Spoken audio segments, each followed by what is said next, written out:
Welcome to True Crime to Sleep To.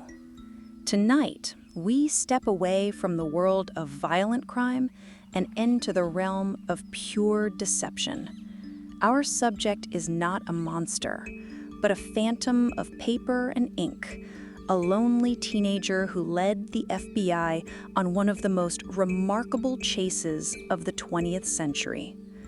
This is not a story of who, but of how. How a young man with no training could become a pilot, a doctor, and a lawyer, and how a patient FBI agent followed a trail of fraudulent checks across the globe to catch him.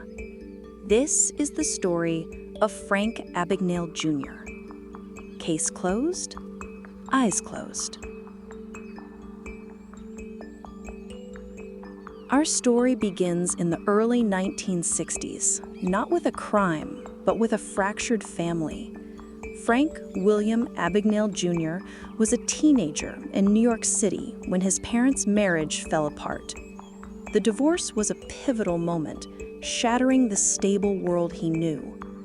Faced with the choice of which parent to live with, a distraught 16-year-old Frank did the only thing that made sense to him. He ran away. With only a few dollars in his pocket, he found himself alone in New York City. He soon discovered that his youthful appearance made it difficult to find work, and that his meager funds were quickly dwindling. He realized he needed to change who he was, not just his location, but his entire identity. His first major deception was born from a simple observation. He noticed that airline pilots were figures of immense respect and authority. No one ever questioned a pilot. Their checks were cashed without a second thought, their presence accepted everywhere. He decided that if he was going to be someone else, he might as well be a pilot. He began by methodically acquiring the uniform. He called Pan Am headquarters and, with a plausible story about having lost his uniform, managed to get the details of their supplier. He then obtained a uniform under the guise of being a pilot for the airline. The next step was the ID.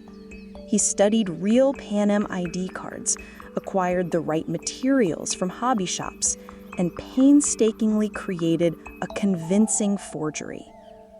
Finally, he needed the knowledge, not to fly a plane, but to talk like a pilot. He posed as a high school student writing a report on the airline industry and interviewed Pan Am staff about their procedures, their vocabulary, and their daily lives. He learned about deadheading, the practice of airline crew flying for free in the jump seat of the cockpit. With a uniform, an ID, and the right vocabulary, Frank Abagnale Jr. ceased to exist. In his place was First Officer Frank Williams, a handsome and confident Pan Am pilot. Between the ages of 16 and 18, he flew over 1 million miles on more than 250 flights to 26 countries, all while sitting in the cockpit's jump seat. He never once had to fly the plane. He was a master of observation and quiet confidence. While his pilot persona gave him free travel, he needed money. He began to perfect the art of check fraud. He learned how banks operated, how checks were coded, and how to create flawless forgeries that could fool even experienced bank tellers. He was a ghost in the financial system, leaving a trail of fraudulent checks that was beginning to attract attention. That attention came in the form of a man named Joe Shea. Shea was a dedicated, no-nonsense FBI agent. He was a man of paper, of rules and regulations. While other agents chased bank robbers with guns, Shea was assigned to the frustrating and unglamorous world of bank fraud. He was handed a file filled with bad checks from a mysterious Pan Am pilot, and his patient pursuit began.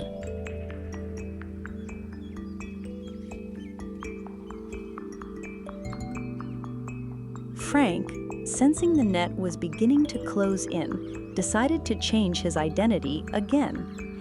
He retired his pilot's uniform and settled for a time in Georgia. There, he forged a new life as a doctor. On his rental application, he listed his former occupation as doctor to seem more respectable. His apartment manager, intrigued, introduced him to a doctor at a local hospital. Before he knew it, through a series of believable lies and forged credentials, he was offered a job supervising resident interns at the hospital. He became Dr. Frank Connors. He knew he was dangerously out of his depth. He primarily handled paperwork and let the interns manage the medical emergencies, often deflecting questions with clever remarks. He survived for nearly a year, a quiet imposter in a world of life and death, before a close call with a real medical situation convinced him to quietly walk away. By this time, Agent Joe Shea was building a substantial file. He knew the suspect was young, clever, and moved constantly. But Frank left almost no trace. He was a paper phantom, his identity shifting with every new city. Frank's next great deception was perhaps his most audacious. He forged a Harvard Law School transcript, studied for months, and legitimately passed the Louisiana bar exam. He was hired at the Louisiana Attorney General's office.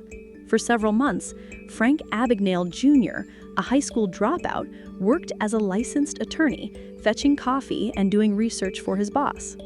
He was hiding in plain sight, in the very heart of the legal system. But all the while, he continued to cash fraudulent checks. His forgeries were becoming more and more elaborate, and the total amount was now in the millions of dollars. The case had become a priority for the FBI, and Joe Shea was closing in. Shea had figured out the suspect's approximate age and realized he was dealing not with a master criminal, but with a runaway teenager. Frank eventually fled to Europe, hoping to escape the FBI's reach. He continued his check fraud across several countries. But Joe Shea's patient investigation was relentless. He tracked the trail of paper across the Atlantic. Finally, in 1969, an Air France flight attendant whom Frank had once dated recognized his face on a wanted poster in France.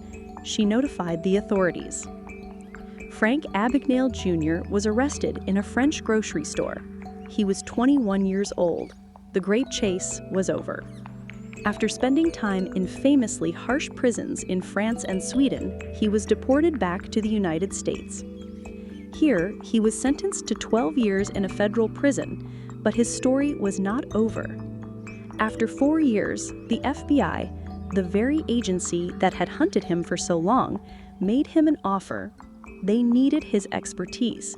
They wanted him to work for them, to help them catch other forgers and counterfeiters. The man who had been the FBI's most wanted forger became one of their most valuable assets. Frank Abagnale Jr. had finally stopped running. The case for Agent Joe Shea was finally, truly closed. The boy who had used his cleverness to survive had found a way to use it to serve, turning his remarkable story from a tale of crime into one of redemption. The case of the Phantom of Pan Am was closed. And now, it is time for your eyes to close as well. Thank you for listening to True Crime to Sleep To. Rest well.